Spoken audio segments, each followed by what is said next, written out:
Taruh dulu handphone. Mama nanya apa? Kita kan bicara yang lalu, kita itu bicara tentang batu hidup.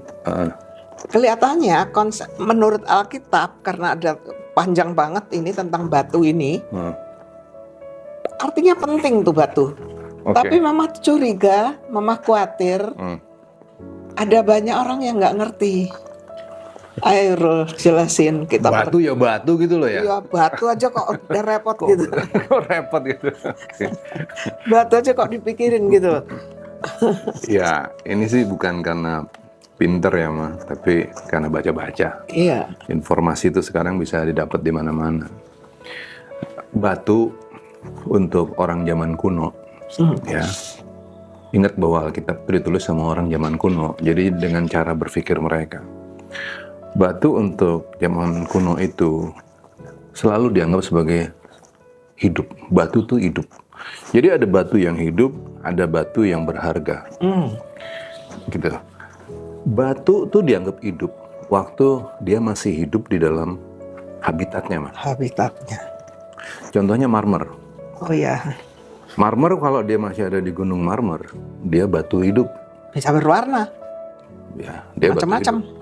Tapi waktu dia dipotong dari gunung, dibawa pergi, dia batu berharga.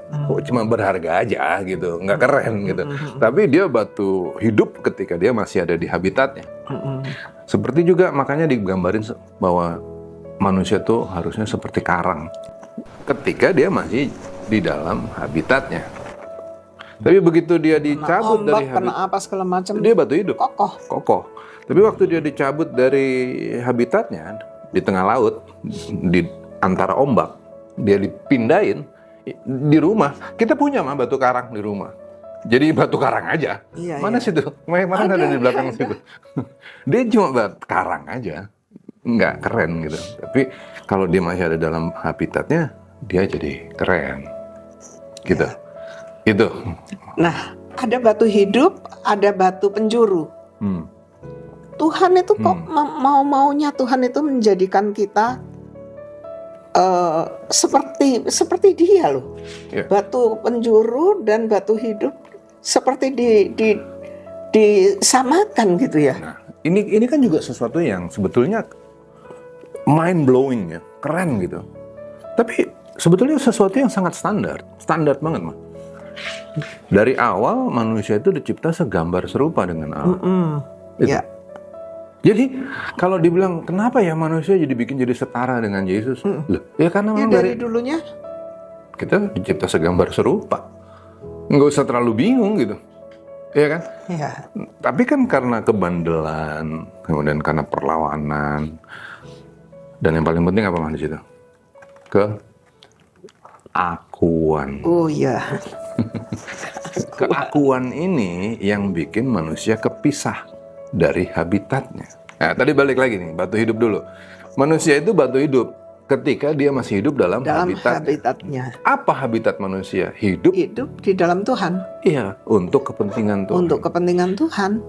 Gitu kan ya? Bukan untuk kepentingannya sendiri. Nah, oke, kita kalau manusia jatuh dalam dosa, apakah manusia jadi sampah? Ya enggak juga, kita berharga. Tapi kita nggak serupa. Nggak seperti rencana Allah. Seperti semula. Gitu, nggak seperti semula.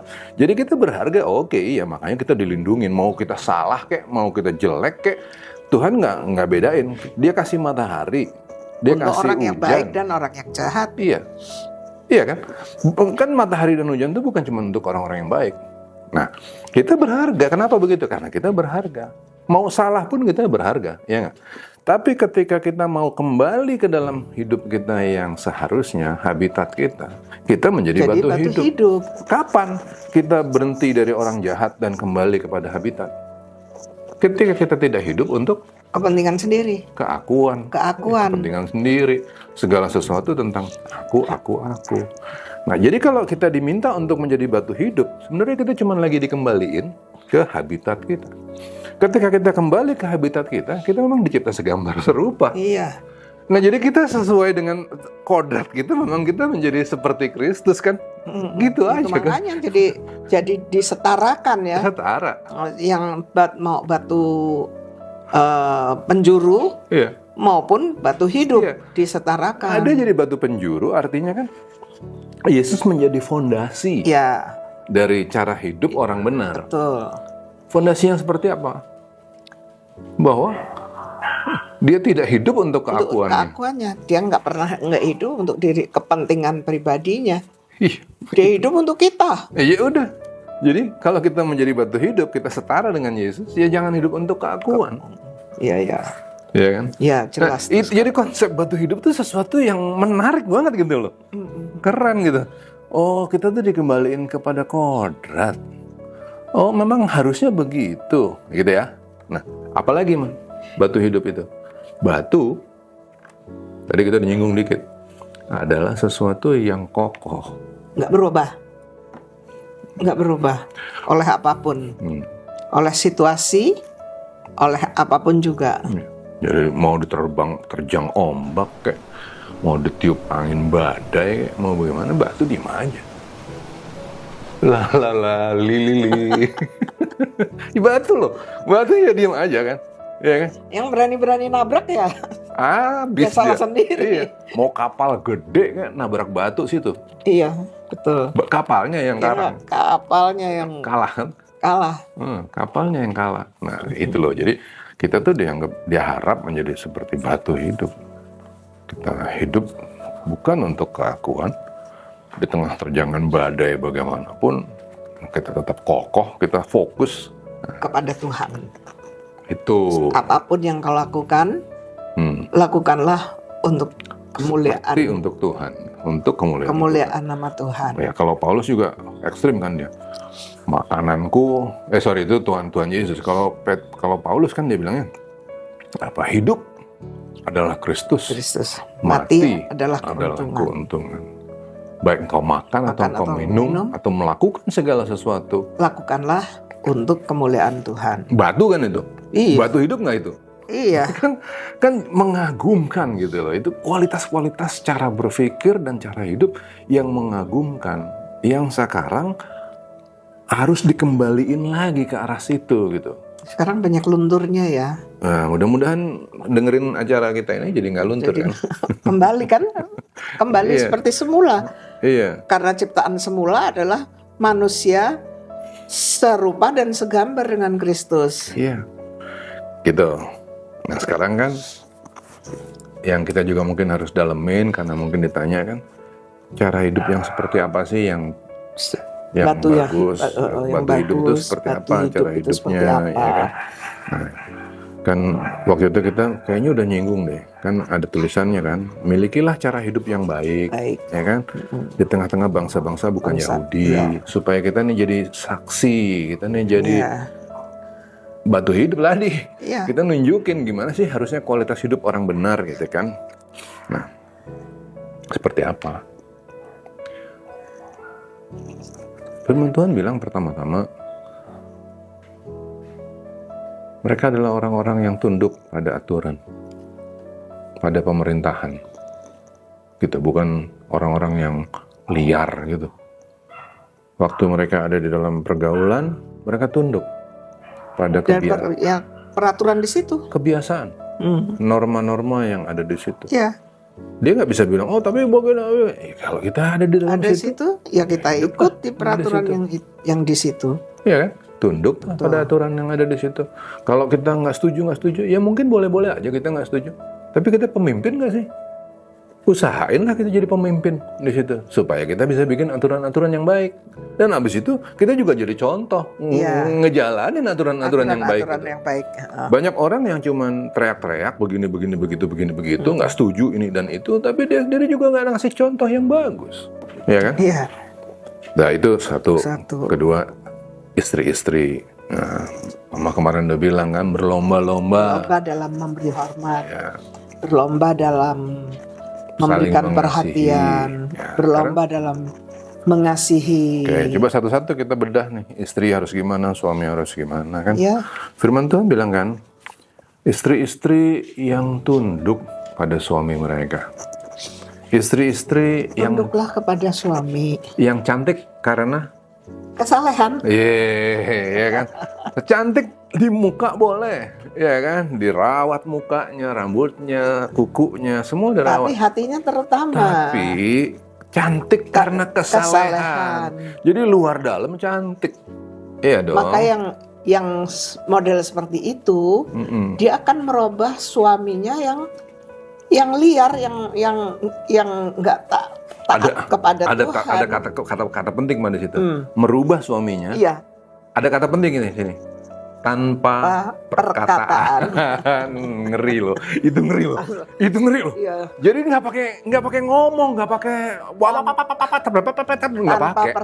tanpa perkataan merubah. Nah, firman Tuhannya bilang begini. Demikian juga kamu, hai istri-istri, tunduklah kepada suamimu, supaya jika ada di antara mereka yang tidak taat kepada firman, suaminya nih yang tadi yang iya lah ya kan laki gimana yang gitu ya teralala kan iya.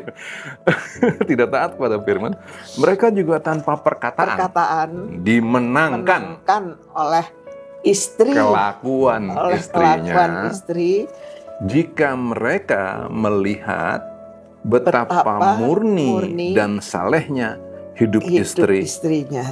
Murni dan saleh ini juga bukan sesuatu yang sifatnya seremonial, formal, tapi itu sehari-hari. Hidup tanpa keakuan. Iya. Balik lagi itu kan? Benar. Iya dong. Hidup tanpa keakuan, udah dia mau suaminya apa? Dia tenang, dia tunduk. Tapi juga cerdik mah. Tapi cerdik. Cerdik, jangan tunduk tapi nggak cerdik, ya kan? Cerdiklah seperti ular, tapi tulus seperti merpati. Iya dong, ya kan? Jangan kebalik ya. Jangan kebalik. Ya, jangan tulus tok ya dipatok ular. Iya. Ya kan? Tapi kalau cerdik tok nggak pakai tulus, ya jadi licik, gitu, ya kan? Jadi dimenangkan oleh kelakuan istrinya jika mereka melihat betapa murni dan salehnya hidup istri mereka itu. Ya. Istri harus begitu. Suami-suami harus gimana?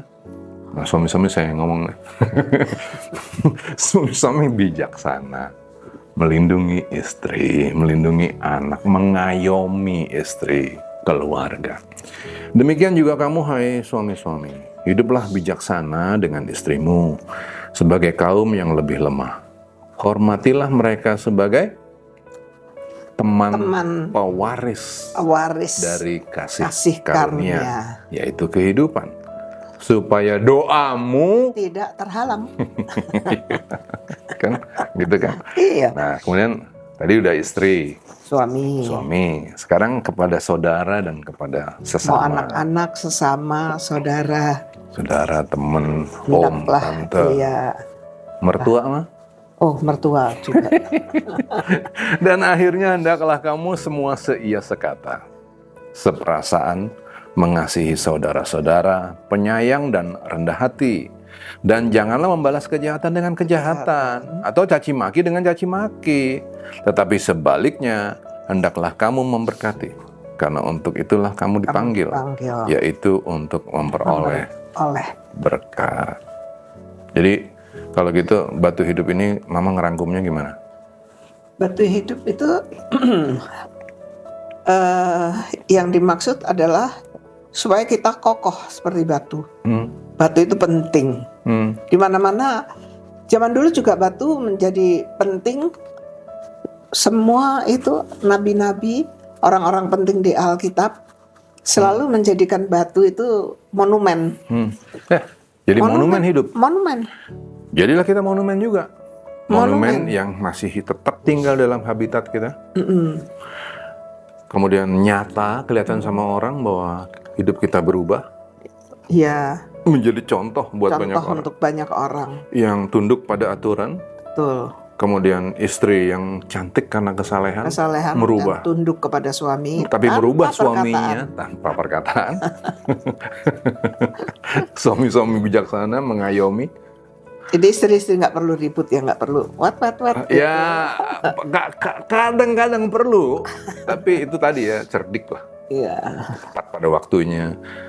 Perkataan yang disampaikan pada waktunya seperti apel yang ditempatkan di piring perak. Gitu ya. Terus kepada sesama dan kepada saudara tadi seia sekata, saling mengasihi. Wah, kalau kayak gitu, Aduh, hebat ya. nah itu batu hidup.